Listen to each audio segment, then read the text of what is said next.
Alô? Boa tarde. Sejam bem-vindos ao Salão de Ideias da 23ª Bienal Internacional do Livro de São Paulo. Esse é um dos 6 espaços de programação oficial da feira que tem curadoria do Sesc São Paulo.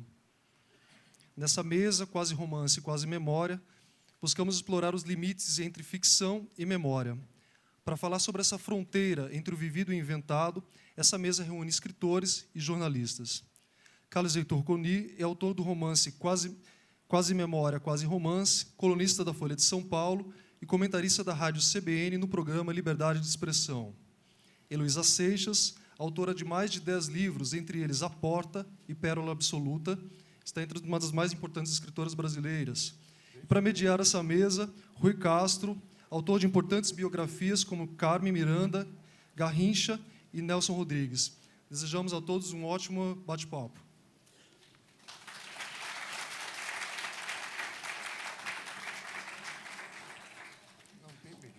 Boa tarde, grande prazer em estar aqui. E parece que, como é uma praxe nas mesas, antes de começar, o Sesc presta uma homenagem ao Ariano Suassuna. Me pediram para ler um poema dele, chamado O Mundo do Sertão, que é um soneto, vou passar a ler, poema do Ariano Suassuna. Diante de mim, as malhas amarelas do mundo, onça castanha destemida. No campo rubro, a asma azul da vida, a cruz do azul, o mal se desmantela. Mas a prata sem sol destas moedas perturba a cruz e as rosas mal perdidas. E a marca negra esquerda inesquecida corta a prata das folhas e fivelas. E enquanto o fogo clama a pedra rija, que até o fim serei desnorteado, que até no pardo o cego desespera, o cavalo castanho, na cornija, tenta alçar-se nas asas ao sagrado, ladrando entre as esfinges e a pantera. Ariano Suassuna.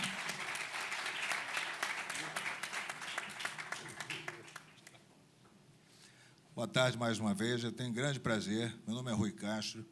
Eu tenho grande prazer. Eu estou servindo meio como mediador nessa mesa, apesar de um fator que depois eu vou explicar para vocês.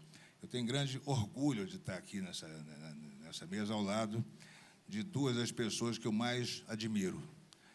Carlos Heitor Coni, de quem eu invejo a carreira jornalística e a carreira literária, né? Quer dizer, a carreira literária, jornalística não é preciso dizer, né? Desde o começo no Correio da Manhã, né?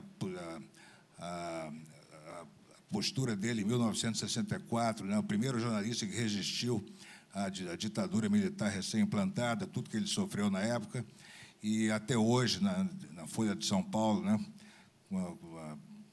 Dando sempre as opiniões mais surpreendentes e mais originais sobre o que acontece. E a carreira literária do Coni, começada no final dos anos 50, né, com romances como Ventre, depois o Informação Crucificado, Antes do Verão, Matéria de Memória, aqueles grandes romances daquela época, culminando com o Peixar, a Travessia e, finalmente, o Pilatos. Depois, uma longa interrupção em que ele não se sentiu... achava que não precisava mais escrever ficção, né? Foi tratar de outras coisas. Mas voltou depois, 22 anos depois, com um romance chamado Quase Memória, que se tornou o maior sucesso da carreira dele, ao qual ele deu continuidade depois com o Piano e a Orquestra, com a Casa do Poeta Trágico e outros, né? Heloísa Seixas, por sua vez, também jornalista há muitos anos, no Globo, começou na literatura já com 40 anos, e de lá para cá tem produzido uma série de romances, né, importantes, né, como Diário de Perséfone, como Pérolas Absolutas, né, como uma contista de primeira. Aliás, a Heloísa pratica as chamadas 3 métricas da escrita, né, muito bem, que são o romance, o conto, né, como ela mostra nos contos, no livro chamado Contos Mínimos, e se tornou depois uma especialista nos contos curtíssimos, né, foi talvez a primeira praticante no Brasil desse tipo de conto, microconto, né? E como cronista. O mote desse encontro é o seguinte: o Coni escreveu um romance ao que ele chamou de Quase Memória. A Heloísa acaba de escrever uma memória que é chamada O Oitavo Selo, que que ela classificou de quase romance. Eu tenho uma participação nesses dois livros, né? Do primeiro livro, o livro do Coni, eu tenho o orgulho de ter sido uma espécie de parteiro desse livro, porque eu fazia parte daquelas pessoas que nunca se conformaram com o fato do Coni ter parado de escrever ficção e já está há 20 anos sem escrever um romance. Eu achava isso triste, até para a literatura brasileira, porque enquanto o Coni estava em silêncio, né, outros de muito menos valor e importância estavam ocupando um espaço que era dele e que devia continuar sendo dele. Então, quando ele finalmente resolveu romper essa casca e produzir um romance que seria o Quase Memória, eu fui a primeira pessoa a ser informada disso e fui a primeira pessoa que leu o original desse romance. E, naturalmente, né, antecipando o que aconteceria com os milhares e milhares e milhares de leitores desse romance quando ele saísse publicado, eu também me encantei imediatamente e encaminhei a publicação pela Companhia das Letras e escrevi o texto da 4ª capa da primeira edição. Então, eu me orgulho de ser uma espécie de parteiro desse livro. A minha participação no livro da Heloísa vai ser revelada daqui a pouco. Os dois livros, né, poderiam ser classificados por uma expressão que está em voga atualmente, chamada, se não me engano, autoficção. Ou seja, quando você escreve sobre você mesmo, sobre pessoas próximas de você, né? No caso do Quase Memória, Coni falou sobre o pai dele, né? Você não sabe nunca o que é ficção ou realidade, né? Mas vamos conversar sobre isso. Essa coisa de autoficção, Coni, eu acho que é só uma expressão do momento, né? Porque, na verdade, toda a literatura, todo romance sempre foi e será uma autoficção. Mesmo os romances mais delirantes, né? Alice, País da Maravilha, Viagem de Gulliver, a Aventura do Barão de Munchausen, né? Ou seja, o cara está escrevendo sobre si mesmo. Perdoa eu te interromper. A própria criação do mundo é uma ficção, entendeu? É uma ficção péssima. Pois é, então... Você descreve ali um pai, né? Você conta, quer dizer, a princípio sente que você tem uma certa, não digo ojeriza nem mágoa, né? Mas é um personagem estranho, você descreve com uma certa coisa. Mas, à medida que o livro vai se desenvolvendo, me parece que é uma reconciliação entre você e esse pai. É isso aí? Você acha que acontece isso no livro? Quer dizer, você usou a ficção, quer dizer, você... ou seja, mas, na verdade, você está escrevendo sobre você mesmo, né? O tempo todo, né? É uma forma de escrever. Bom, eu, para escrever o Quase Memória, eu passei, como disse o Rui, que foi, aliás, o parteiro do livro, eu escrevi esse livro, em parte porque ganhei um computador, tinha uma cachorra muito minha amiga e tinha o Rui. O Rui foi lá em casa, eu estava no computador, e ele viu e tal, e disse, vou levar isso para a Companhia das Letras. E levou. Bom, mas o problema é o seguinte, o problema da ficção, eu tenho a impressão que não existe ficção, porque o próprio fato de você bolar uma ficção já é uma forma de fazer o romance. O Rui, por exemplo, escreveu uma ficção interessantíssima. Pegou dois personagens, um real, que seria Dom Pedro I, e o outro ficcional, que seria o Leonardo, das Memórias do Sargento de Milícias. Juntou os dois e, aí sim, ficcionou uma aventura dos dois, que eram dois, digamos assim, vou usar uma palavra, eram dois pândicos atrás de mulheres, etc. Um era príncipe, o outro não era nada, o outro era o sargento de milícias. E, no entanto, o Rui fez isso muito bem. E, além disso, também fez, não se pode esquecer que o Rui, infelizmente, e de forma até certo ponto parcial, considera o Rui um grande biógrafo. Eu discordo um pouco, né? Pelo seguinte, o melhor trecho que eu li do Rui, e um dos melhores textos que eu já li na minha vida, está no livro do Garrincha. Você pode dizer, mas o Garrincha, sim, o Garrincha. Porque o Garrincha tinha ascendência de índios. E o Rui fez um capítulo inteiro sobre índio, que nem o Darcy Ribeiro, nem qualquer outro fez. Eu sempre disse a ele, quer dizer, se ele fosse ensaísta, ele teria uma vantagem muito grande. Agora, além disso, é um biógrafo famoso, porque o primeiro livro que ele fez foi Nelson Rodrigues. Ele ressuscitou o Nelson Rodrigues. Nelson Rodrigues estava muito esquecido. Foi o Rui que deu gás ao Nelson Rodrigues, que hoje tem uma presença muito grande na literatura brasileira. Depois disso, ele fez Carmen Miranda.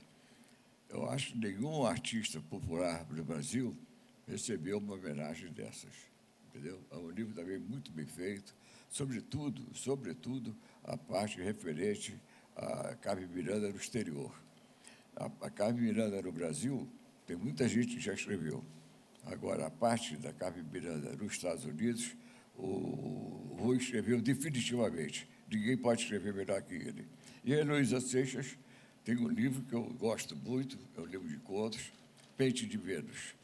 É difícil explicar o que é Pente de Vênus, mas ela tem uma sensibilidade muito grande e uma palavra que ela usa muito, eu adotei nos meus livros, assombroso. Foi a primeira vez que eu vi uma pessoa insistir na palavra assombroso. Então, eu devo a Heloísa a ressurreição dessa palavra. Agora, eu vou pedir um pouco de desculpas a você pelo seguinte, eu estou de cadeira de roda, porque a literatura é uma droga, entendeu? A literatura é uma droga. Eu fui, em outubro, à Feira do Livro de Frankfurt. Não vendi um livro. Não vendi um livro. O Paulo Coelho vendeu 2, porque tem tradução em alemão. E o Baldo, que foi também comigo, não vendeu também nenhum. Entendeu? Não vendeu também nenhum. Quer dizer, em termos de venda, essa feira é mais para editores. Agora, lá, eu levei um tombo, bati com a cabeça, criei um coágulo de sangue, 10 dias de hospital, e, como sequela, a perna que não me obedece mais. Mas ainda estou lúcido. Parece que eu estou lúcido. Eu nunca fui muito lúcido. Eu sou conhecido pela minha lucidez. Pelo contrário, eu sou mais conhecido pela minha porra louquice. Agora, de qualquer maneira, estou empregado, né, e amigos de pessoas que eu respeito muito e que gostam de mim. Eu peço desculpas a você pelo espetáculo que eu dei. Depois tem uma coisa, me deram um carrinho elétrico. Eu vim para um festival de livros, e não para fazer um exame no Detran. Né? Resultado, atropelei algumas pessoas, mas estou tudo bem. Vou passar agora para a Heloísa falar. Só para arrematar o que o Coni falou aqui. Ele falou das minhas biografias. O biógrafo é o profissional mais amarrado do mundo, né? O biógrafo não deveria ter, né, autorização para supor nada, para presumir nada, para imaginar nada e para inventar nada. Se ele fizer isso, realmente ele não pode ser chamado de biógrafo. O biógrafo trabalha com informações, por mais duvidosa que seja a informação, é com ela que o biógrafo trabalha. Já o ficcionista, não, ele é obrigado a ter toda a liberdade para criar e para inventar, para deturpar, né, para imaginar, para presumir, para tudo, senão ele não será um ficcionista. Não, quer dizer, o biógrafo é um escravo supostamente da verdade. O ficcionista é um profissional da mentira no bom sentido, da criação, né? Agora, como é que fica quando essa ficção supostamente se baseia em fatos da realidade, né, em coisas que aconteceram, ou que talvez tenham acontecido, né, como aconteceu no Quase Memória, que o Coni fez, né, contando histórias do pai dele, e como acontece com esse livro da Heloísa, que ela vai agora falar, e me perdoe, não é cabotinismo da minha parte, não, mas nós estamos aqui para discutir exatamente esse limite da memória e da ficção. Bom, boa tarde. Eu vou saciar a curiosidade de vocês, né, porque o Rui falou no livro e deixou uma coisa no ar, né? Esse livro, O Oitavo Selo, é um livro que eu escrevi este ano, que ainda não saiu. Esse livro vai sair só em outubro, pela COSAC Naif. Mas é um livro que já está mexendo muito conosco e com as pessoas que leem, por vários motivos. Mas o principal deles é justamente essa discussão, né, essa fronteira entre ficção e realidade. Eu acho que quase todo mundo aqui deve saber que eu sou mulher do Rui, né? Nós estamos juntos há mais de 20 anos. E, ao longo desse tempo, eu comecei a escrever ficção. Quando eu comecei a escrever ficção, muita gente, por alguma razão, me perguntava se os livros que eu escrevia tinham a ver comigo, se eram autobiográficos. E eu sempre fiquei um pouco perplexa diante dessa pergunta, e eu me lembro que uma vez eu respondi assim: olha, eu acho que tudo que a gente escreve é autobiográfico, como, aliás, o Rui acabou de falar, porque fantasia também é autobiografia. E, quando eu falei isso, né, a pessoa pareceu espantada. E, anos depois, eu escrevi um livro sobre o mal de Alzheimer da minha mãe, chamado O Lugar Escuro, que foi um livro que realmente era uma memória de uma coisa que eu tinha vivido. E eu tive que fazer muita força, e eu acho que o Coni vai saber exatamente do que eu estou falando, porque esse livro, O Lugar Escuro, quando eu escrevi, eu me propunha a escrever coisas que eu realmente tinha vivido e coisas às quais eu tinha assistido. E, quando eu estava escrevendo, a mão queria resvalar e queria inventar coisas. É incrível isso. É difícil você se manter dentro dessa fronteira. Então, eu própria, né, eu consegui, no Lugar Escuro, eu consegui. É um livro de não ficção. Ele está lá na ficha catalográfica, não ficção. Realmente, tudo que está ali aconteceu comigo. Aí apareceu na minha vida essa história, o 8º selo. O que é o 8º selo? Há alguns anos, talvez uns 3 anos, uma diretora editorial da editora na qual eu trabalhava chegou para mim e falou assim: eu queria que você escrevesse um livro sobre mitos eróticos. Escolhesse um mito erótico, porque eu estou querendo organizar uma coleção sobre isso. E eu falei: eu não tenho nada a ver com isso, não me interessei. Aí ela falou assim: não, mitos eróticos, Tristão e Isolda, Dom Juan, Sherazade. Aí, quando ela falou Sherazade, eu imediatamente parei e comecei a prestar atenção no que ela estava falando. Por quê? Porque, na minha convivência com o Rui, nesses anos todos, eu sempre comparei mentalmente o Rui com a Sherazade. Que a Sherazade é aquela personagem das 1001 Noites que se salvou pela palavra, né? Como ela começava a contar as histórias, o sultão que ia matá-la, né? Porque ele queria as virgens e matava as virgens no dia seguinte, só passava a noite de núpcias e matava. E ela começou a contar as histórias, e as histórias terminavam numa hora que o sultão ficava doido para saber o final da história. Todo mundo aqui sabe disso. E eu convivi com algumas situações que o Rui viveu nos últimos anos, em que eu percebia que o que mantinha o Rui vivo era a vontade de terminar algum livro, por incrível que pareça. Então, eu sempre comparei o Rui com a Sherazade. Aí, essa história ficou na minha cabeça e eu comecei a pensar, então, o 8º selo é a história de vários confrontos de um homem com a morte. O Rui é o personagem. O livro é totalmente em cima de coisas que aconteceram com ele. Agora, é ao mesmo tempo, uma ficção. Tanto que eu botei o subtítulo de quase romance. E, não por acaso, me lembrei imediatamente do Coni. E, como o Coni é um ídolo para mim, eu estou aqui, né, felicíssima de estar aqui ao lado dele, não preciso nem dizer, eu dedico esse livro a ele. Esse livro é dedicado ao Coni. Então, esses selos, né, são as marcas, né, que esse homem ficcional recebe diante desses confrontos com a morte. Muitos dos quais eu fiquei sabendo pelas histórias que o Rui me contou, né?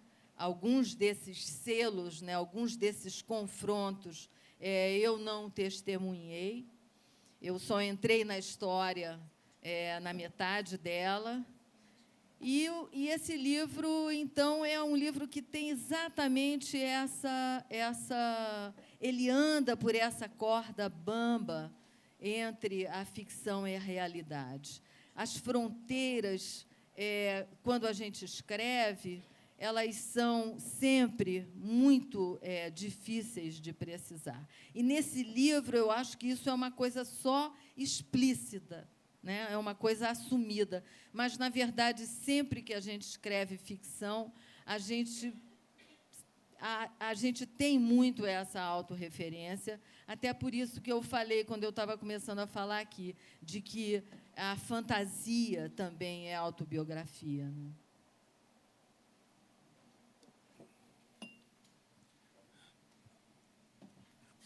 É o seguinte, fazendo coro ao que a Heloísa falou, sobre ficção e memória, não é? Tem um exemplo clássico da literatura. Flaubert, que muita gente diz que é o maior escritor francês, escreveu um livro chamado Madame Bovary. Madame Bovary era uma mulher insatisfeita, adúltera, e não só adúltera, ela gerou um nome chamado bovarismo. É aquela pessoa, não mulher, mas qualquer pessoa que vive sempre insatisfeita consigo mesmo, querendo fazer uma experiência mais adiante. Enfim, é um bovarista. Aí o livro foi considerado pernicioso e ele respondeu o processo, Stendhal, aliás, o Flaubert. E o juiz perguntou, afinal, quem é Madame Bovary? Ele respondeu, Madame Bovary, c'est moi. Sou eu, Madame Bovary. Quer dizer, todo mundo, quando o Rui escreveu o livro sobre Dom Pedro II e o Leonardo, de certo lado, ele também escreveu um tipo de biografia. De maneira que essa ficção e memória... Não, e a própria Luísa, em vários livros dele, vários contos, sobretudo, ela coloca muita coisa dela. Mas agora, como é que fica quando o Flaubert podia dizer, né, Madame Bovary sou eu. E quando você é um personagem, e você sabe que o personagem é você, né? E você lê a história, porque, claro que eu já li o livro, o Coni também já leu, só vai sair agora em outubro, mas e de repente você se reconhece na história, e exceto no último capítulo, quando eu li o último capítulo, como se aquela história não fosse comigo, porque eu estava inconsciente enquanto ela se passava. Você não quer explicitar mais ou menos quais são? Ou você acha que não deve? As histórias? Eu dividi o livro em 7 selos. Ele se chama O Oitavo Selo, que o oitavo selo é o que está em aberto, né? E foi uma coisa assim que me ocorreu e eu comecei a fazer e senti que era assim que tinha que ser. Eu descobri que eram 7 confrontos com a morte e que cada confronto desse, ou cada selo, ou cada marca dessa, tinha a ver com um elemento do corpo. Então, o primeiro selo é sangue, o segundo selo é nariz, o terceiro selo é fígado, o quarto selo é língua, o quinto selo é coração, o sexto selo é sexo e o sétimo selo é cérebro. E são histórias que envolvem alcoolismo, drogas, câncer, infarte, encefalite, 1000 histórias terríveis. E essa coisa que o Rui acabou de falar é porque o último selo, que é o sétimo, que é cérebro, foi o único em que o Rui, né, que é o personagem, inegavelmente, não assistiu, porque ele teve uma série de convulsões e foi um verdadeiro filme de terror, toda a história, né? Mas, ao mesmo tempo, em que parece assim, poxa, deve ser terrível, né? Ao mesmo tempo, essas histórias todas, e foi isso que me fez ter vontade de escrever, elas têm um lado assim leve, engraçado até, e apaixonado e bonito, que é o que eu percebo, né? Também no Coni, né? Vocês viram aqui a dificuldade, né, do Coni, com os problemas físicos que ele está enfrentando. E eu estava também em Frankfurt, onde ele tomou esse tombo. Nós tínhamos jantado na véspera com ele. Eu fiquei muito comovida quando eu soube do que aconteceu. E quando eu soube que o Coni vinha aqui, né, a Bienal, eu sabendo dos problemas físicos que ele está enfrentando, e até mesmo quando ele foi a Frankfurt, eu me perguntei, poxa, mas como é que o Coni tem animação, né, ainda aí? Que força é essa, né, que faz com que ele participe dessas coisas, das palestras bienais e viaje? E é a mesma força que faz o Rui escrever e que salva a vida dele, e, de certa forma, a minha também, né? E que é sobre isso, né, que eu falo nesse livro. É a força da palavra. E, ao mesmo tempo, é a força do prazer, porque somos todos aqui, e eu acho que aqui, nesse auditório todo também, apaixonados pela palavra, né? E essa paixão pela palavra, no caso nosso, né, escritores, ela é uma força que muitas vezes nos surpreende. Então, nesses episódios tão terríveis, né, alguns deles eu tive a oportunidade de assistir, no caso do Rui, o Rui, ele em qualquer situação, ele estava sempre pensando nos livros, nas coisas que ele tinha que terminar. Ele teve um diagnóstico de câncer de língua, por exemplo, na base da língua, um câncer gravíssimo, com metástase nos gânglios linfáticos, que eu tive certeza de que ele ia morrer quando ele teve aquele diagnóstico. E no consultório do médico, ele acabou de receber o diagnóstico, ele estava escrevendo Carmen, a biografia da Carmen Miranda. Ele ainda no consultório, ele virou para mim e falou assim: vai atrasar o livro. E eu, anestesiada ali, né, sem saber nem o que dizer. Então, episódios, né, como esses, eu assisti a tantos, e de tal forma me impressionaram, que foi quando eu tive essa ideia, né, de escrever sobre isso. E escrever de uma forma ficcional, evidentemente, porque não só eu estava muito próxima dessas histórias todas, do quarto selo em diante, eu entro em cena, né? Os 3 primeiros selos, quando aconteceram, eu não conhecia o Rui. O primeiro selo, ele era criança, inclusive. E eu, nesse caso, me refugiei na ficção, porque realmente eu não tinha como escrever essa história assumidamente como sendo uma história real. Tinha que ser uma coisa meio real, meio ficção, porque eu não estava lá, não era uma história minha, como tinha acontecido com o Alzheimer da minha mãe. Então, mas foi essa força, sabe, que me fez realmente ter a ideia de escrever esse livro, porque isso é uma coisa muito bonita, que está em todos nós que amamos a palavra, né, que amamos os livros, e que está de uma forma quase incontrolável e surpreendente em nós, escritores. Essa coisa de... Por exemplo, eu sei que muitas pessoas vão me perguntar, pessoas que lerem esse livro, vão me perguntar, como é que você tem coragem de se expor dessa maneira, né? Isso foi perguntado também a Heloísa quando ela fez o livro dela sobre a mãe dela, Lugar Escuro, que não é a história de uma filhazinha boazinha que cuida da mãe doente durante 10 anos. É uma história também de ódio, né? De ódio da filha por aquela situação injusta em que ela se vê durante 10 anos, né? Sabendo que a mãe dela, de quem agora ela é a cuidadora total, né? Sempre gostou mais do irmão dela do que dela, né? Irmão esse que está há 30 anos morando no Havaí e é completamente ausente e deixou o abacaxi para ela segurar. Quer dizer, isso acontece com muita gente, né? Aconteceu, essa situação é mais comum do que parece. E nesse livro, não só, quer dizer, a Heloísa narra, né, essas situações, né, quase que inconfessáveis, digamos assim, como na verdade, ela acha que isso não a expunha.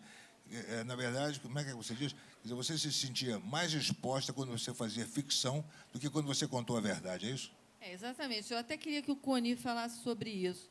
Quando eu escrevi O Lugar Escuro, muita gente veio me perguntar: você não sente assim, não se sente muito exposta, né, falando de coisas da sua própria vida? Inclusive, o livro foi transformado em peça de teatro, foi encenado no ano passado, principalmente na época da peça, muita gente veio falar para mim, né?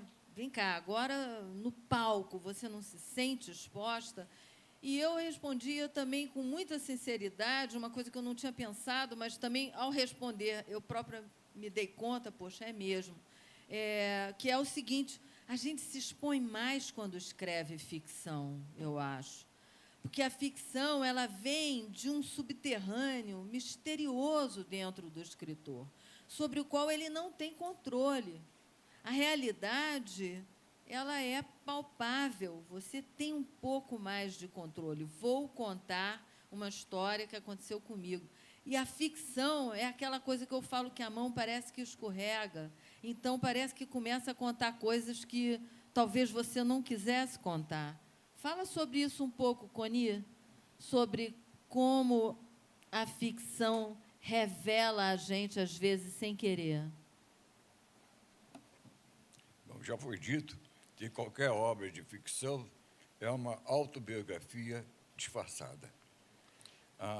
É evidente que, quando se faz biografia, se pensa na objetividade.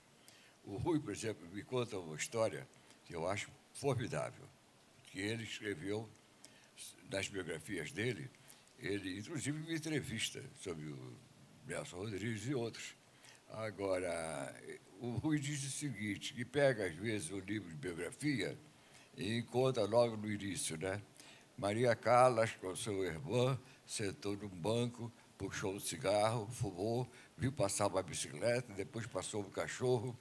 Então, o Rui diz assim: quem me garante que ela sentou, que ela viu um cachorro? Então, o Rui consegue fazer, eliminar todos esses detalhes que fazem, se vocês pegarem biografias, algumas famosas, como as do Stefan Zweig, do André Maurois, André Maurois, tudo ficção. inventam perfeitamente, né? Fulano deitou na rede e pensou. Como é que o biógrafo, 2.000 anos depois, sabe o que o Arquimedes ou algum camarada pensou isso ou aquilo. Agora, tem uma coisa também. A memória já foi definida por Santo Agostinho, que eu acho preciso. A memória é a caverna da alma. Ou seja, tudo está lá dentro. Tudo está lá dentro. Não só da nossa própria experiência, mas da experiência dos outros que a gente presenciou. Isso realmente é muito... Agora, tem também uma coisa, né? A memória facilita muito a ficção, ou a ficção puxa pela memória. Os exemplos são muitos. Eu, por exemplo, uma vez eu contei para o Chechel, e o Chechel é um colega meu na CBN, e para o Chico Buarque de Holanda, eu contei, estava numa mesa, eu contei uma história, né? E no cinema, aquele cinema do Largo Machado, qual é o nome? Condor. Não é? Não, o outro. Azteca. São Luís? Asteca? Aquele vagabundo. Politeama. Não é? Poliama. Politeama. Há um cinema do tempo do Méliès, entendeu? Que se chama Poliana. E lá estava levando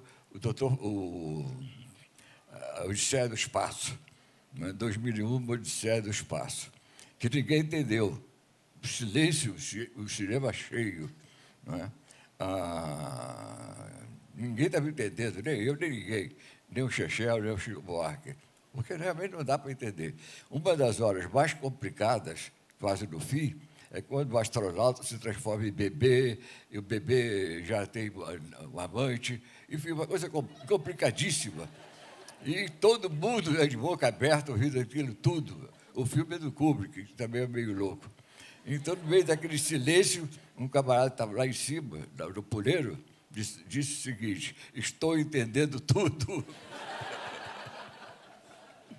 Eu contei essa piada e o Chico, tanto o Chico quanto o Chechel, compraram essa piada e repetem por aí. Um dia eu vi um deles, agora não me lembro se foi o Chico ou se foi o Chechel, que contou essa história e disse: não é verdade, Corinha? Eu disse: não, eu inventei essa história.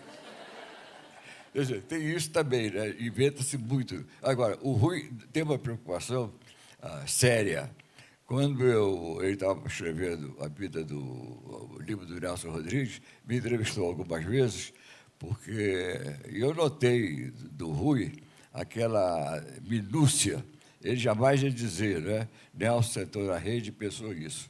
Quando ele diz o troço, é porque está certo ali. Então, a memória e ficção... Depois tem uma coisa também sobre memória e ficção. O mundo, falei agora, é um tipo de ficção.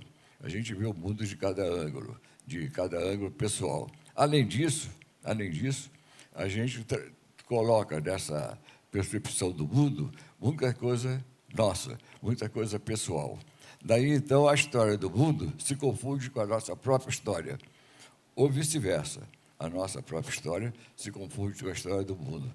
Sendo assim, eu falo muito sobre, o Rui sabe disso, falo muito sobre guerras fúricas, porque é um troço que realmente me impressiona muito. Eu não sei nada sobre guerras fúricas, mas eu me lembro, por exemplo, que uma vez, né, um ditador italiano estava dizendo: eu sou culpado de tudo, menos das guerras fúricas.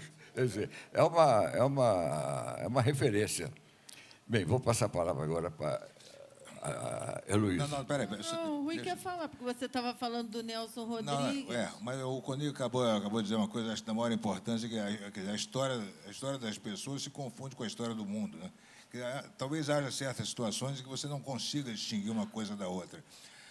Talvez esse compromisso secreto com a palavra, né, que nenhum de nós sabia que tinha ou que teria, é que faz com que, de repente, você saia do seu conforto para assumir atitudes que você jamais imaginou que assumiria e que podem te causar grande risco, né?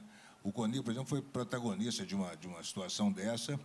Em 1964, ele fazia uma coluna no Correio da Manhã, uma crônica, 3 vezes por semana, chamada Da Arte de Falar Mal, que era uma crônica quase de humor, né, de comentário sobre a atualidade, mas sempre com um ângulo inteiramente humorístico, meio cínico, meio sardônico, né? Tanto que ele não era muito levado a sério. A direita era uma época de grande conflagração política na vida brasileira. A direita não estava preocupada com o Coni e a esquerda devia achar o Coni um franco alienado, né? Totalmente despolitizado, desinteressado daquelas grandes questões nacionais acontecendo na época do governo do João Goulart.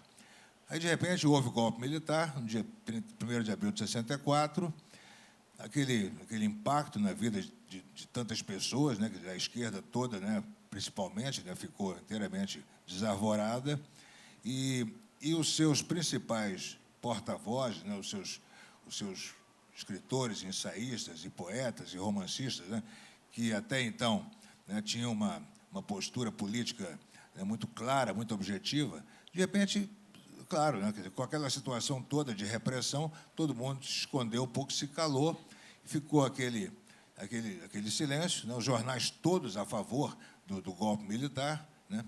99% dos jornais a favor do golpe militar, quando, de repente, 2 ou 3 dias depois, uma voz se levantou contra aquele estado de coisas em que, de repente, se instauraram no Brasil, de perseguições, de prisões, né, de demissões de pessoas por pretextos políticos, ou seja, uma pessoa com uma visão não política, mas uma visão humanitária do que estava acontecendo, né, levantou a sua voz para criticar aquilo e de uma maneira, sabe, com uma coragem, né, com uma violência total, que foi o Coni, né?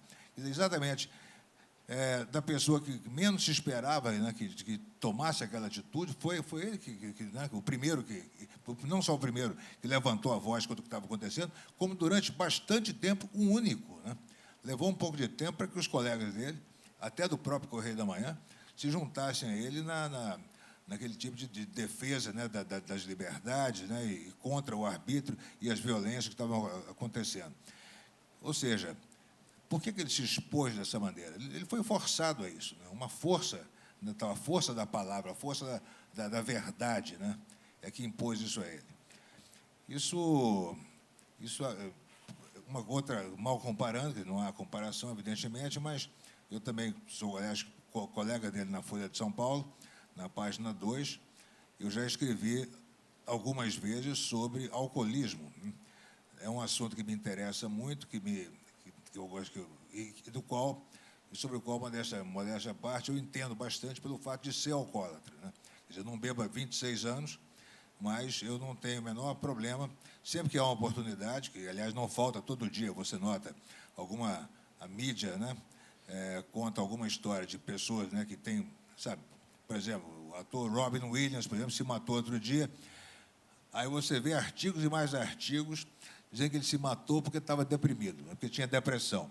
Quer dizer, a depressão foi a causa da morte do Robin Williams, do suicídio do Robin Williams. Agora, eu não vi em lugar nenhum, aí sabe-se que ele era dependente químico, que ele era alcoólatra e usava remédio. E os artigos de jornais não dizem que a depressão dele foi causada pela dependência química. Então, na verdade, o Robin Williams se matou não pelo fato de ser deprimido, mas pelo fato de ser dependente químico, né? Então, quer dizer, esse tipo de visão minha, que é avalizada por outros grandes estudiosos do assunto, eu faço questão, muitas vezes, de escrever a respeito, me colocando na primeira pessoa, sem o menor pudor de dizer isso, como estou dizendo agora aqui, porque eu acho que essa parte da minha história pessoal tem a ver com a história de muitas outras pessoas que passam por isso e que poderiam ser ajudadas, né, se uma delas, como eu, se manifestasse, entendeu? Então, é isso como o Coni falou, né, que a história pessoal se confunde muito com a história do mundo. Agora, Esse livro é a mesma coisa. Agora, Rui, vocês dois têm, eu já vi vocês muitas vezes discutindo sobre o famoso rigor histórico. Vocês têm uma disputa aí a respeito dessa questão, né? O Coni faz uma certa gozação com você, que você é um escravo do rigor histórico, e o Coni afirma que o rigor histórico, de certa forma, não existe, né? Olha só. Eu quero que você fale sobre isso e o Coni também. Mas deixa eu falar primeiro, para colocar as coisas com seu devido rigor. O Coni tem razão. O rigor histórico, em princípio, não existe. Ele próprio é personagem de uma história que mostrou que o rigor histórico não existe. O Brasil acabou de ser derrotado pelo Uruguai no Maracanã, no final da Copa do Mundo de 1950. Ele estava lá no Maracanã com 200 mil pessoas em volta dele, ele viu o jogo, ele viu tudo o que aconteceu, o Brasil perdeu, ele saiu do Maracanã e, no caminho para casa, ele ouviu cerca de 200 mil versões diferentes sobre o que tinha acontecido no estádio. Exatamente. Por causa disso, ele deixou de acreditar em Jesus Cristo por causa disso, porque se você não consegue chegar a uma conclusão sobre o que acabou de acontecer, como é que você pode saber o que aconteceu há 2000 anos? Né? Eu entendo perfeitamente. Você tem... acabou de acontecer agora, essa semana passada, uma outra coisa que também desmoraliza o rigor histórico, que foi os depoimentos de pessoas que assistiram o avião caindo, o avião do Eduardo Campos caindo em Santos. Uma quantidade de pessoas relatou que viram no céu uma bola em chamas, uma bola de fogo caindo. Muita gente falou isso. Aí você vê o filme da queda, não tem fogo nenhum. Não, o curioso é que apareceu um dos investigadores do acidente, logo no início, ele falou exatamente isso. Ah, mas várias testemunhas viram a bola de fogo. Ele falou assim, mas as pessoas, elas se confundem, a memória as engana, elas pensam que viram a bola de fogo, elas acreditam nisso, mas não viram. Ele falou isso. Aí agora, né, mais de uma semana depois, apareceu finalmente um vídeo em que mostra exatamente o avião caindo sem fogo algum. Ou seja, a pessoa não chegou à conclusão sobre o que aconteceu há 10 minutos atrás e não chegou à conclusão sobre o que está acontecendo agora. A pessoa vira uma coisa que não existiu. Bom, como é que fica o biógrafo nessa história toda se ele supostamente, ele tem que trabalhar com a exatidão e a verdade? Eu vou contar uma história. Quando eu estava fazendo a biografia da Carmen Miranda, eu fui procurar, me avisaram, tem uma senhora que uma moradora da Urca, ela é uma senhora, já bem muito idosa, mas a família dela já morava na Urca, inclusive, quando a família Carmen Miranda se mudou para lá. E ela quer muito conversar com você, porque ela tem coisa para te contar.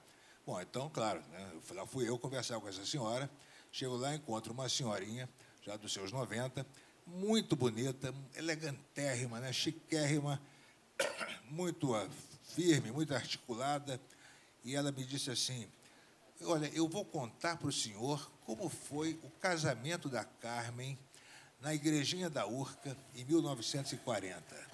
Bom, a essa altura eu já tirei o lápis do bolso, já lambi a ponta do lápis, já peguei o bloco, me preparei para tomar nota, e ela começou a me contar. Levou 1 hora contando, me descreveu a decoração da igreja, as flores, a roupa da noiva, das madrinhas, a roupa dos padrinhos, o padre, o que foi cantado, o sermão do padre, depois a recepção e não sei o quê, as comidinhas, as limusines entrando e chegando e saindo. Enfim, uma descrição detalhadíssima, maravilhosa do casamento da Carmen na igrejinha da URCA, em 1940.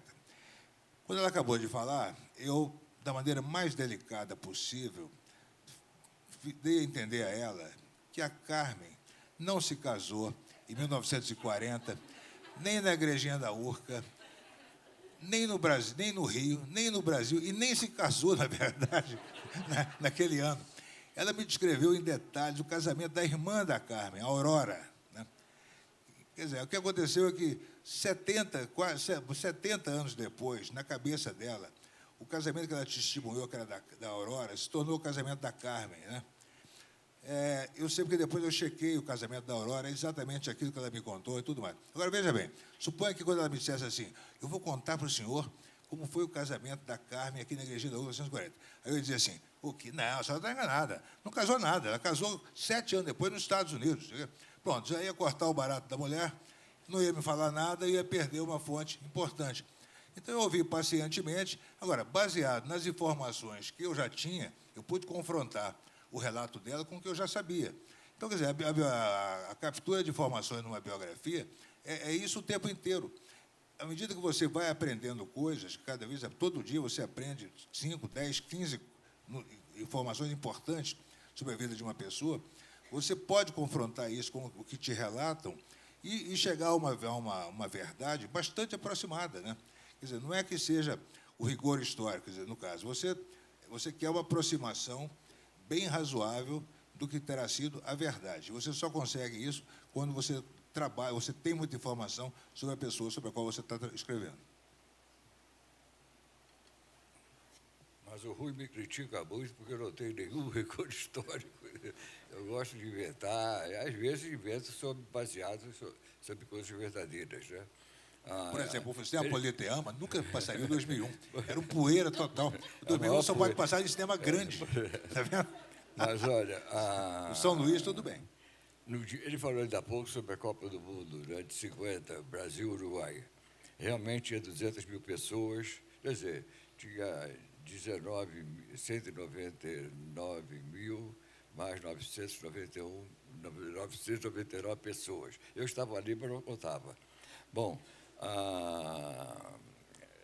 quando eu saí do estádio, e depois, ao longo do tempo, eu ouvi várias histórias. O Obdúlio Varela deu tapa no bigode, né? o Barbosa não viu o Scafino naquele lugar. Enfim, uma porção de... Inclusive, eu tive um amigo que chegou a fazer um filme, não é, em que o Brasil ganhava por 2-1. O Paulo Perdigão, verdade, não sabe disso, é verdade. E eu, então, me lembrei do seguinte, eu fui seminarista, aprendi muita coisa sobre religião. E aprendi uma frase de São Paulo que diz o seguinte: se Cristo não ressuscitou, é vã nossa doutrina.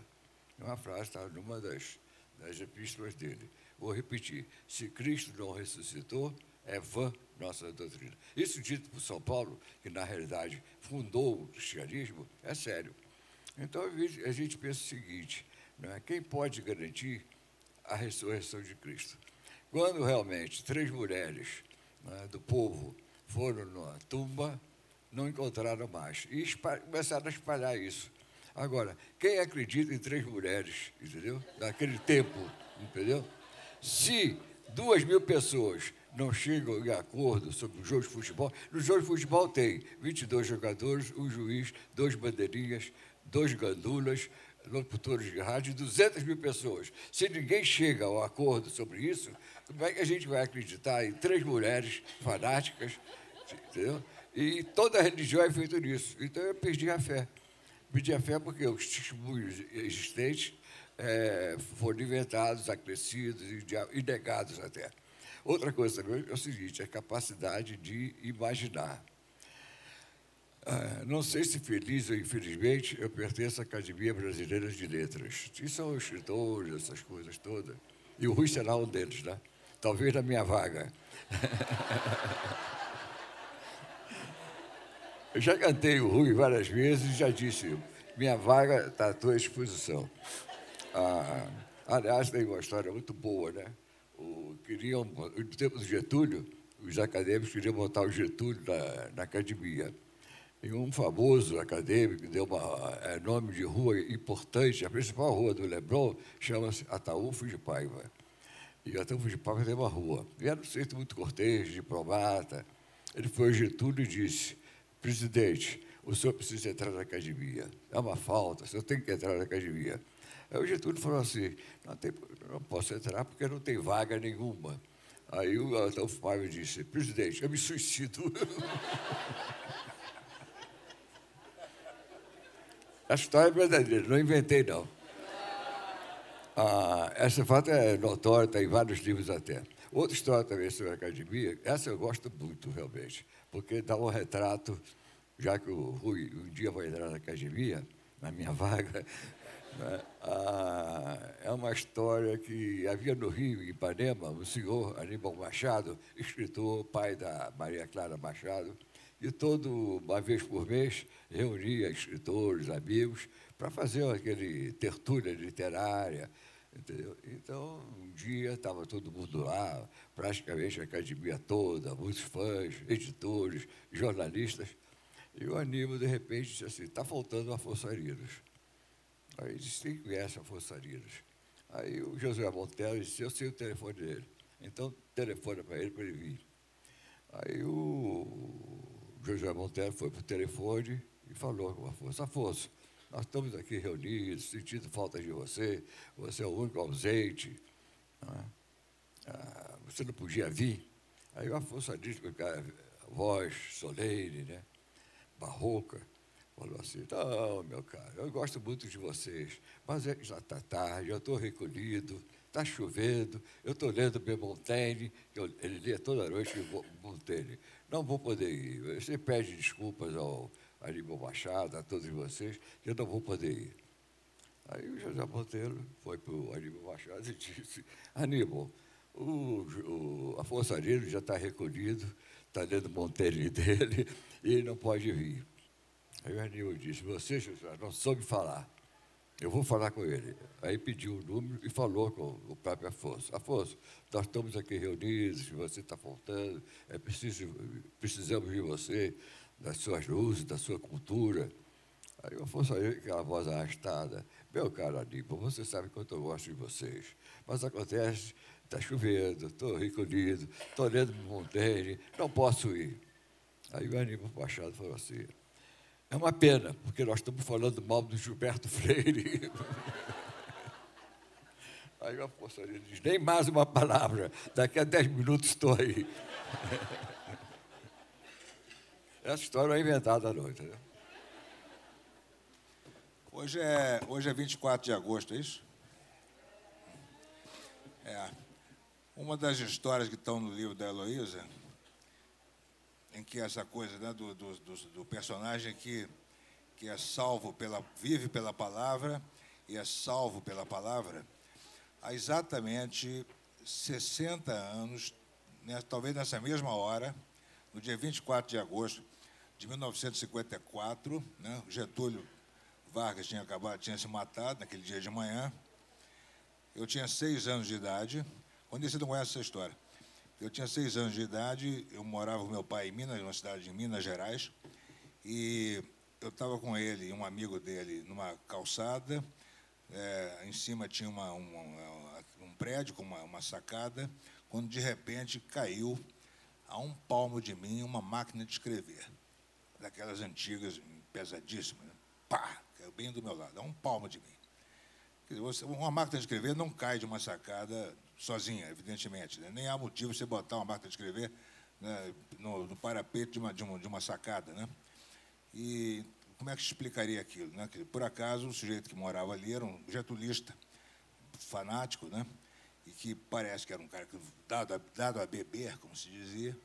E meu pai era conhecido como antigetulista, né? Eu tinha horror ao Getúlio, essa coisa.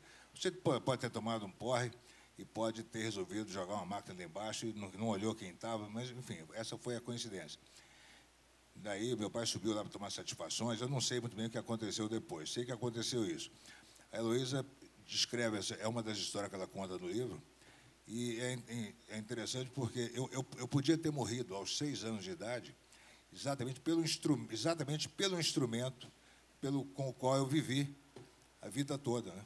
Que foi um teclado, uma máquina de escrever. Agora, um computador, mas é a mesma coisa, né?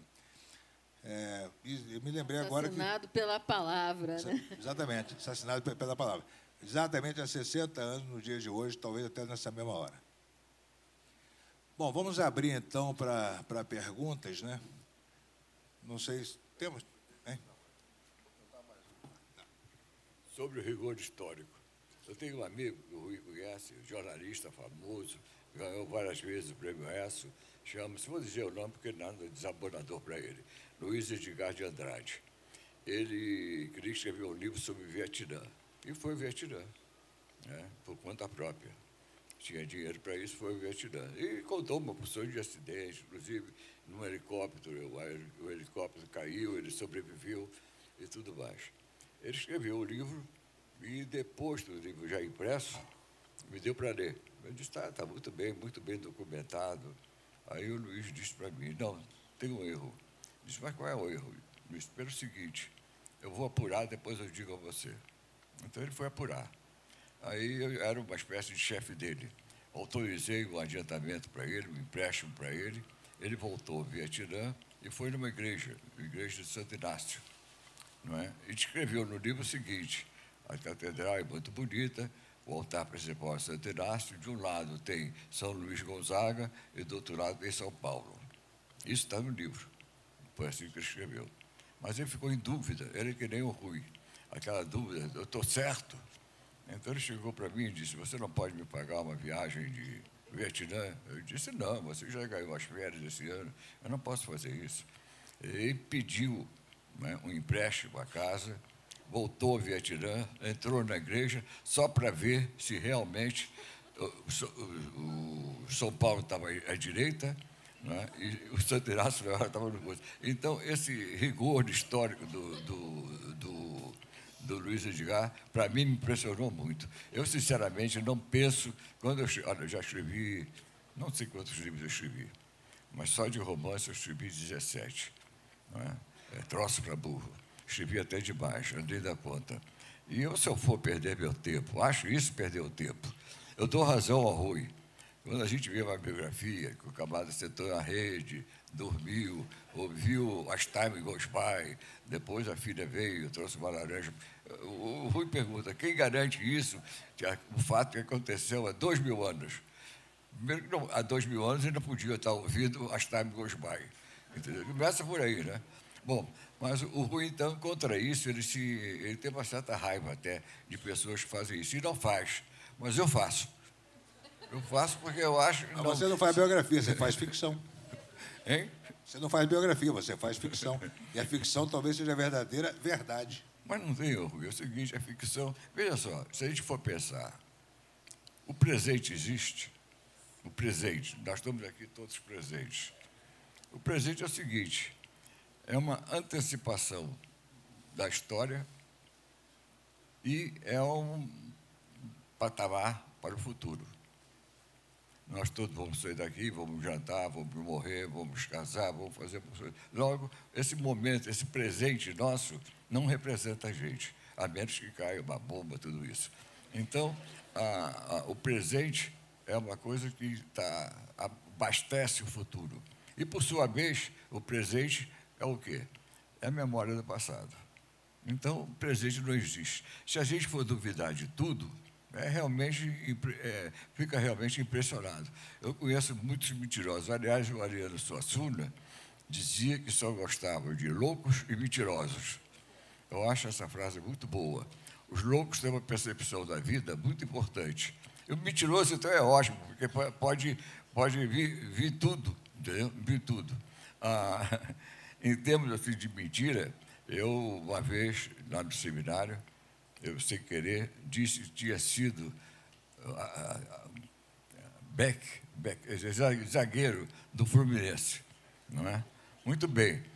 Metade do seminário acreditou. E era uma grande mentira. Bom, vamos abrir as perguntas agora. Tem um microfone que vai circular nas perguntas ou não precisa? Hein? É? Então tá, vamos fazer então. Só, por favor, pediria que as perguntas fossem mais curtas, objetivas, e terminassem com um ponto de interrogação.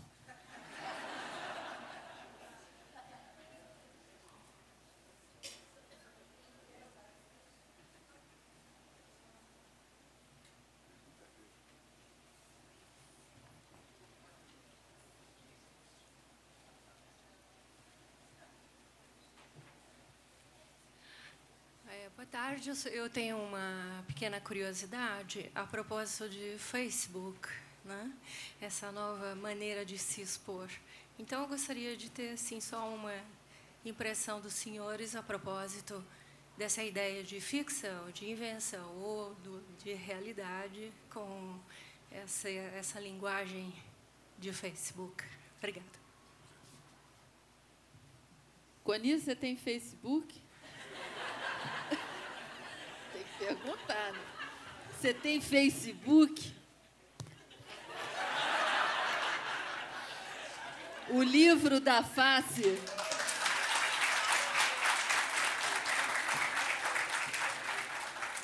Eu estou perguntando para o Coni porque eu sei que o Rui não tem. Eu também não tenho. Eu ainda tenho umas coisinhas assim, mas o Rui não tem nem telefone celular. Então, sou feliz para sempre. Eu acho uma coisa fascinante e terrível, né?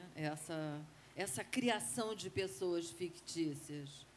Eu acho que isso pode dar grande ficção no futuro. Nós estamos no meio dessa revolução virtual, tecnológica, e a gente não tem, eu acho que ninguém tem uma visão do que exatamente isso vai fazer com a cabeça das pessoas, né? Mas eu acho que o simples fato de nós três aqui não termos, o Coni não sabe nem do que eu estou falando. Eu acho que, de certa forma, responde a sua pergunta.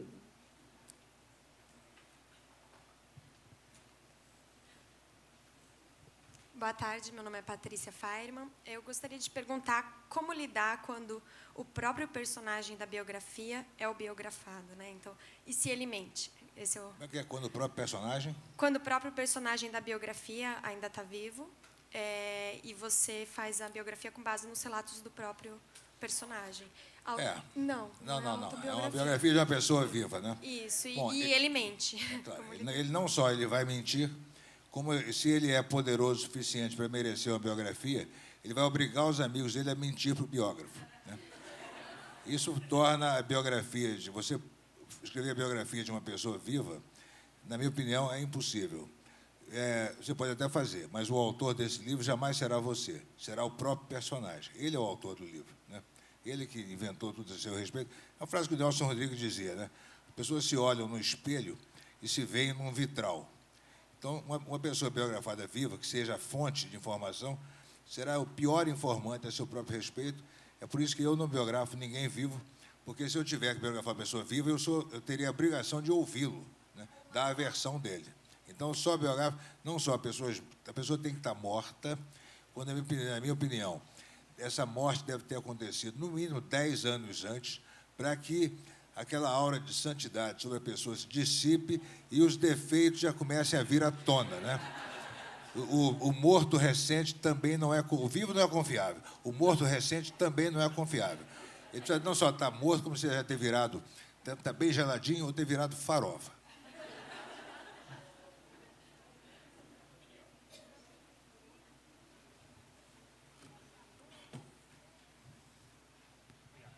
Boa tarde a todos. Meu nome é Jonas.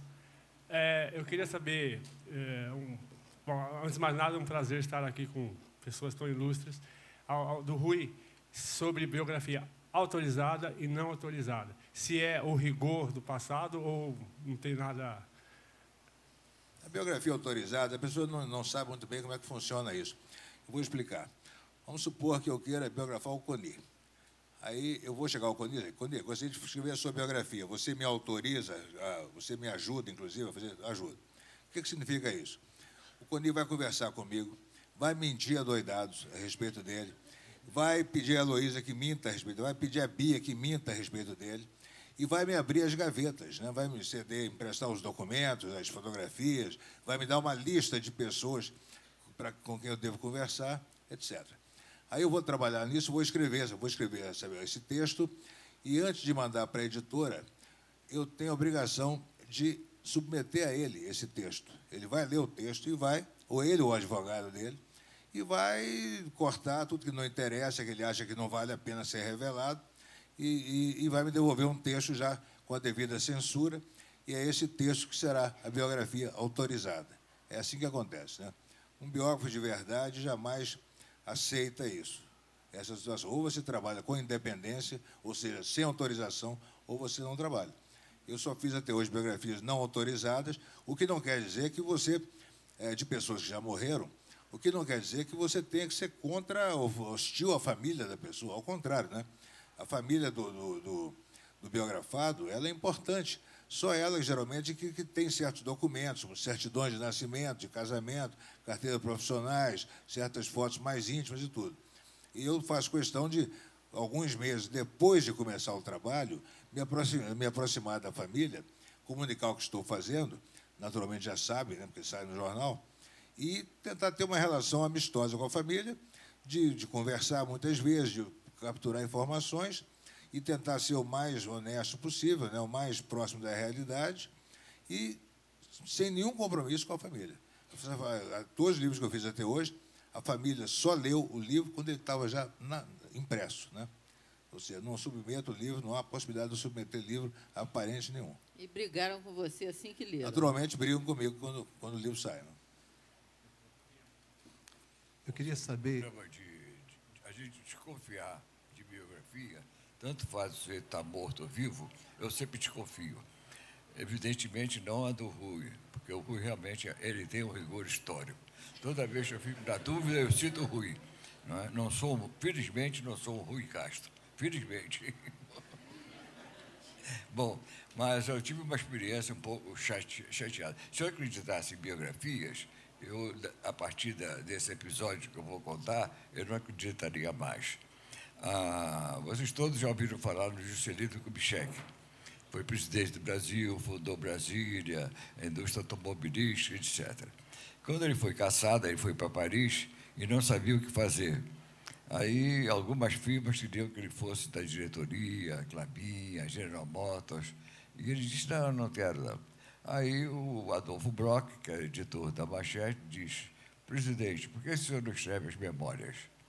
Aí o Juscelino falou, eu gostaria muito de escrever, mas eu não vou saber escrever, e é muita coisa, foi uma vida muito longa, fui prefeito, fui deputado, fui médico, fui seminarista, não é?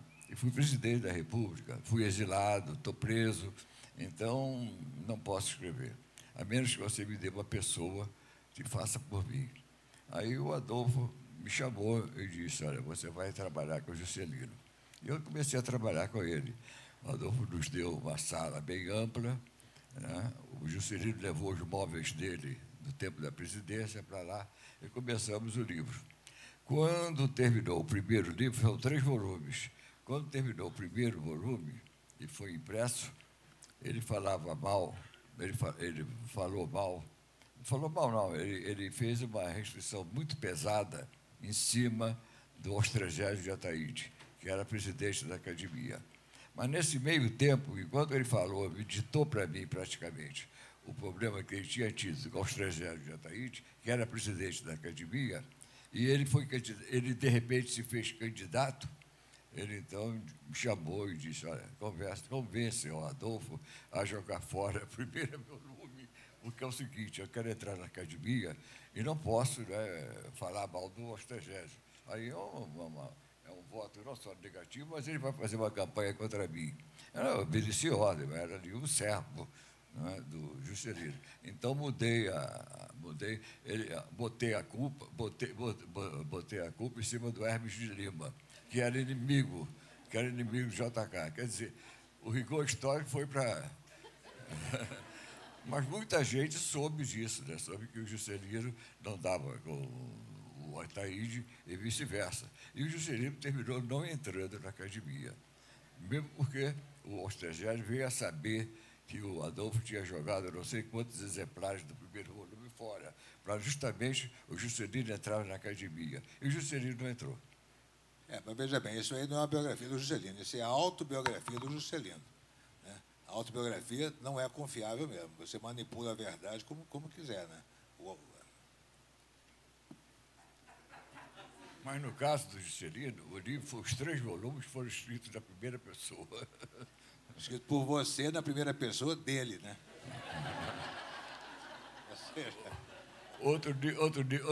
Outro incidente que eu tive na minha vida profissional foi sobre a história do empresário do Rio chamado Wolf Klabin. Era um sujeito que veio lá da Lituânia, nasceu na Lituânia, veio para o Brasil já com 30 anos, né? E o filho dele quis fazer um livro e pediu para corrigir. E ele começa o livro assim, meu pai nasceu em São Paulo, ano tal, Jabaquara. Aí eu disse, mas teu pai não nasceu em São Paulo? Nasceu! Eu tenho a prova. Aí me trouxe um papel, já velho e tal, com uma tarja verde e amarela, atestando que o cidadão Wolf Klabin tinha nascido em São Paulo há tanto distância, foi padrinho e tal. Quer dizer, um documento oficial. Por Rui, isso servia. O Rui, tranquilamente, no rigor histórico, dizia, poxa, uma certidão assinada do Brasil, papel oficial do cartório. Mas aí tem o seguinte, né? Os documentos que eu confio são aqueles já quase desfazendo, entendeu? Não acredito em cópia, xerox, nem nova versão, nada. Mas é o seguinte, né? Eu achei aquilo estranho porque todo mundo sabia que o Wolf Klabin não era paulista. Não sabia de onde era, mas não era paulista. Aí eu fui para a Polícia Marítima, coisa que eu nunca fiz, mas o Rui faz sempre. Eu fui na Polícia Marítima e, pela data, eu consegui o nome de todos os passageiros que tinham viajado naquele... E tinha lá, né? Fulano, e o menor, Wolf Klabin. Quer dizer, e tinha nascido na Lituânia. No entanto, trouxe um papel selado, ou coisas do Brasil, de tinha nascido em São Paulo. Então, por isso, eu tenho por suspeita não acreditar nas biografias. Nem mesmo na minha. Tem uma senhora, tem uma... O Cícero Cedrone fez um livro, mas ele entrou mais na parte de obra, não entrou na parte de biografia. Mas tem uma moça em Guarulhos de estar escrevendo a minha biografia. No outro dia, ela perguntou se eu realmente tinha sido tuberculoso, não, dislexo, quer dizer, que eu era débil mental na minha infância. Eu não desmenti, porque se eu desmentisse, via outra pessoa, não, eu fui vizinho dele, no Cabo do Sul, ele era realmente débil mental. Então, o melhor que eu fiz foi não desmentir, entendeu? Fiquei como débil mental e... Alguma outra pergunta? Eu queria saber da Heloísa, que o livro dela faz uma clara referência ao filme do Ingmar Bergman, e se ouvi um pouquinho você dizer se a obra de arte também não cria chaves de leitura que depois vão se transformar em memórias. Se não seria possível a montagem do Ingmar ter influenciado naquilo que você conseguiu no seu livro. Sem dúvida, é uma referência, sim, ao Sétimo Selo do Bergman, né? Isso é falado, que é também a história de um homem que se confronta com a morte e joga xadrez com a morte para ganhar tempo, né? É a coisa que todos nós aqui estamos fazendo de uma maneira ou de outra. A segunda parte da sua pergunta eu não entendi, queria que você explicasse melhor.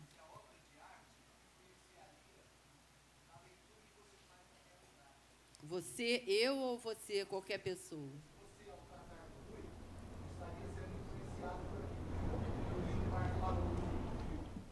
Olha, eu nunca pensei sobre isso, mas acho que tudo aquilo que a gente vê, ouve, lê, todas as obras de arte que a gente aprende na vida, influenciam a maneira da gente vivenciar as coisas e, nesse caso, transformar em histórias, em livros, em teatro, em música, no que for, né? Então, acho que sim, né?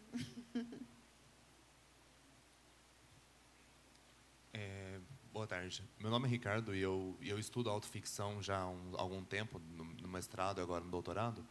E quando o gênero ele foi proposto na França na década de 70, um dos princípios era de que seria uma literatura que o autor ele deseja não usar a literatura como absolvição de alguma coisa, mas compartilhar com o leitor aquilo que ele está sentindo, que ele viveu, e, de certa forma, contaminar o leitor com aquela experiência por qual ele passou.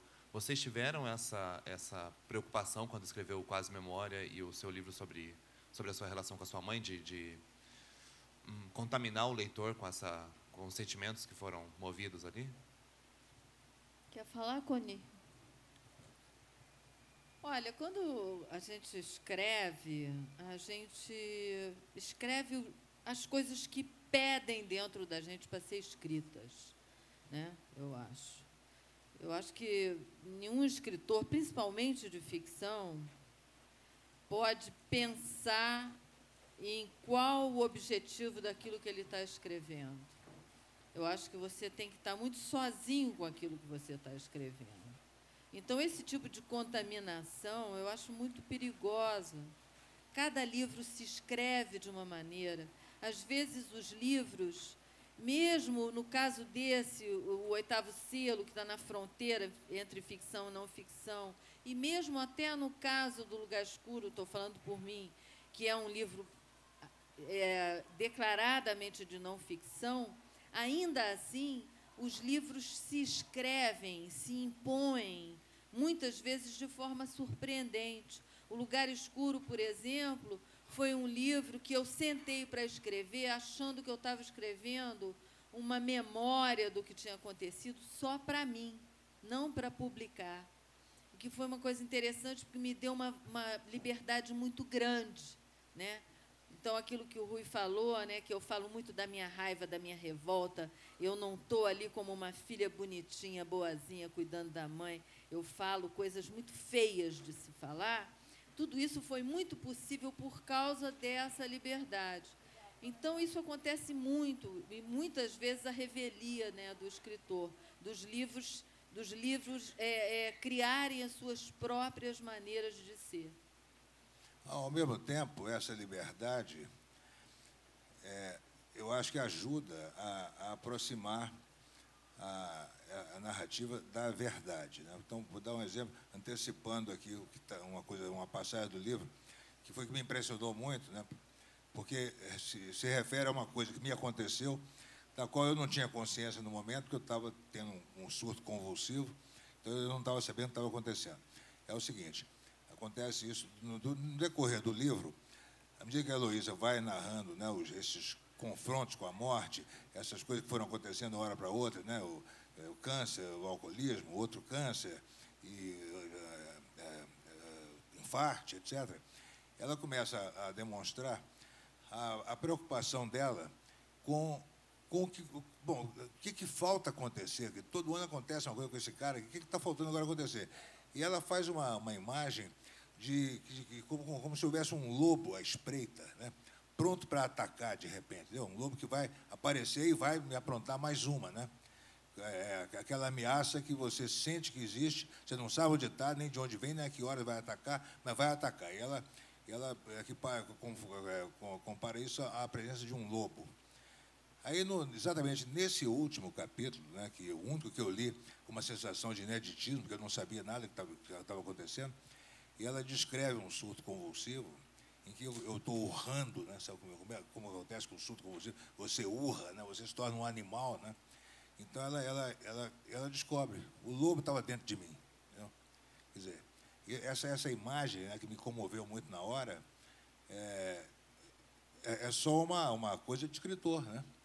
Ela não está descrevendo uma realidade, é um achado de escritor, de ficcionista, mas que configurava exatamente a verdade. Né? Eu fiquei muito comovido com essa passagem. Que eu só descobri na hora que eu escrevi. Meu nome é Rafael. Eu gostaria de perguntar que, assim, eu identifico que as mídias e a escola não são capazes de incentivar satisfatoriamente, nas gerações mais jovens, o interesse pelas leituras clássicas. Então, eu gostaria de perguntar para vocês o que vocês pensam a respeito, que se vocês identificam isso como um problema, alguma coisa assim. Eu só posso falar da minha própria experiência, né?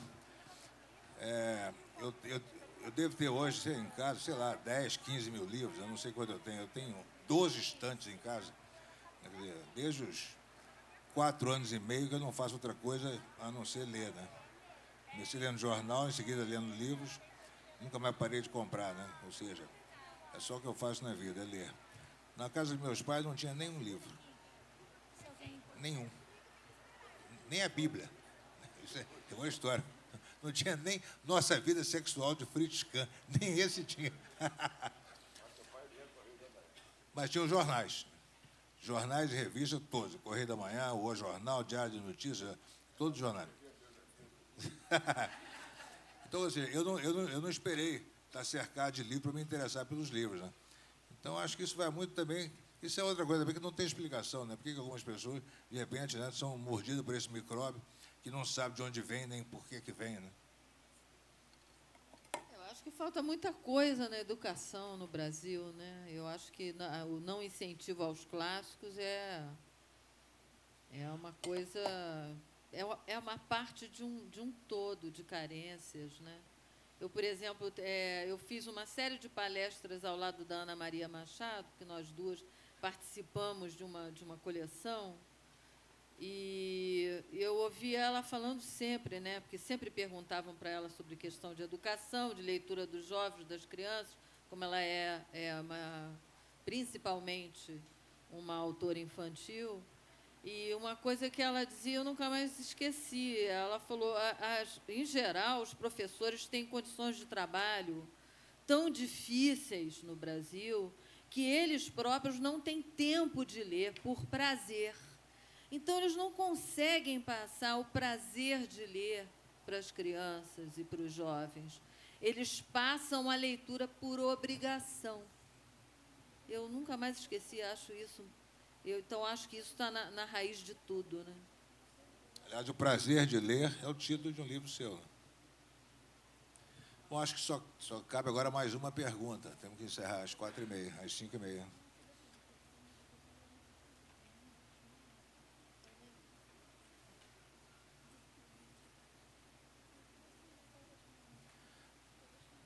Mais alguma pergunta? Deixa o Coni encerrar. Não, Tem mais vou raiva. fazer pergunta. Talvez responda. Eu era muito amigo de Mariana Suassuna, que autor desse poema, que, aliás, é muito ruim, entendeu? Mas tem... Não, peraí, vamos. Eu li muito por Eu tentei cima. caprichar ao ler, mas... Ele chama aqui, deixa eu ver aqui uma palavra. A árvore azul da vida. A asma verde. Eu não sei se a árvore é verde. Eu nunca tive asma. Bom, mas de qualquer maneira é ele. Mas vou contar uma história que me parece mais ou menos apropriada aqui. Sobre invenção de história. Do próprio Mariano Suassuna. Que talvez seja verdade, talvez não. O Mariano mentia muito, né? Ele gostava, ele dizia sempre, eu adoro mentiroso e adoro louco. Realmente também o bêbado diz muitas verdades. E o louco está numa outra dimensão e vai ver que o louco é que está certo. Mas ele contava o seguinte, o Ariano, em determinado momento, foi nomeado não, escolhido para ser secretário do governador Miguel Arraes, de Pernambuco. Suassuna não é pernambucano, ele é paraibano. Mas, de qualquer maneira, ele foi escolhido pelo Miguel Arraes porque tinha uma admiração, o Arraes gostava muito dele e vice-versa. Então, ele um dia foi receber uma homenagem em Caruaru, sertão de Pernambuco. Não sei se é sertão, mas digamos que seja. O Rui vai me corrigir.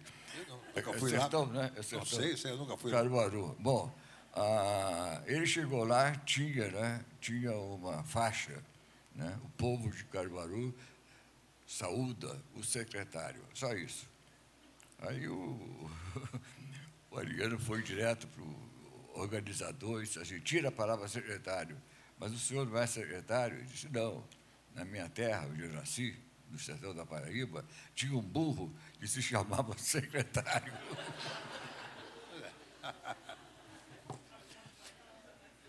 Bom, é isso aí, então. Muito obrigado e até a próxima Bienal. Obrigada.